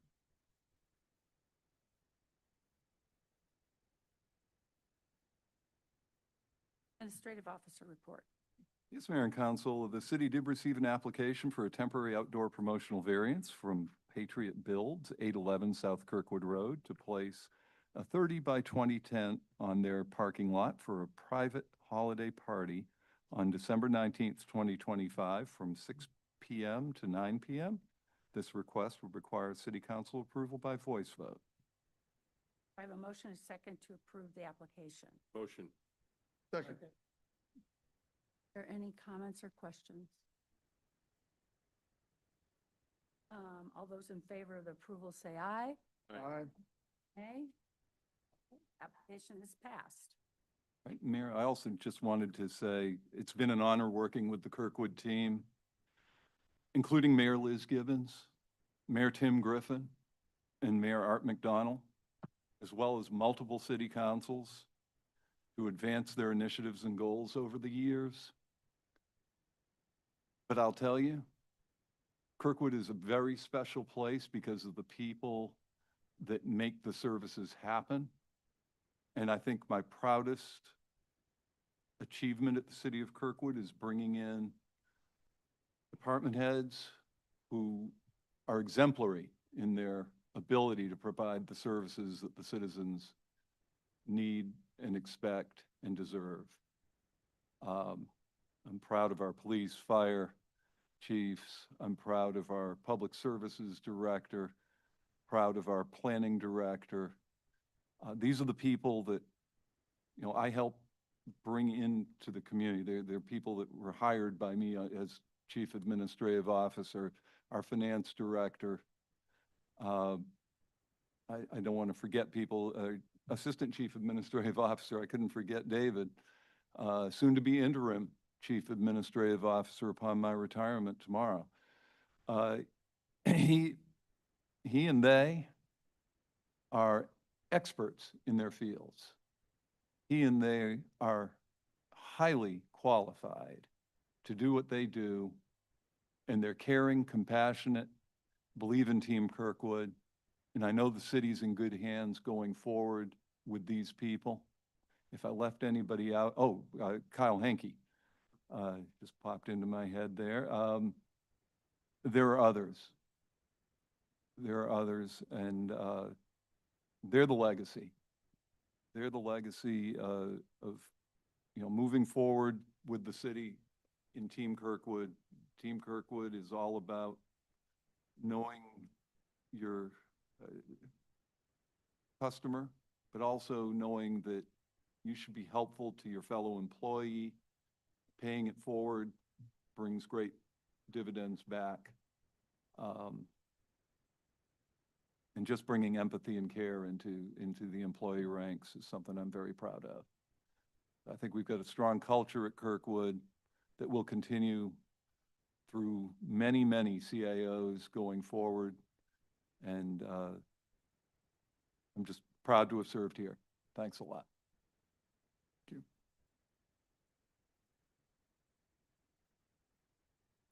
Thank you, Mayor. I have nothing to report, but I also just want to share my thanks and appreciation to you, Russ. I know I haven't worked with you very long, but I appreciate all you've done for the city and for the leadership you've provided. Thank you. I appreciate that. Clerk report. Yes, Your Honor. I have the report of the December 17th, 2025 meeting of the Planning and Zoning Commission. The following action was taken after a presentation by staff and review of the B2 mixed-use final site plan of TriStar Properties at 300 North Kirkwood Road. The commission recommended approval in accordance with the staff memorandum on the final site plan by vote of 7-0. Because the final site plan is consistent with the approved development plan, legislation will come before City Council at an upcoming council meeting for consideration.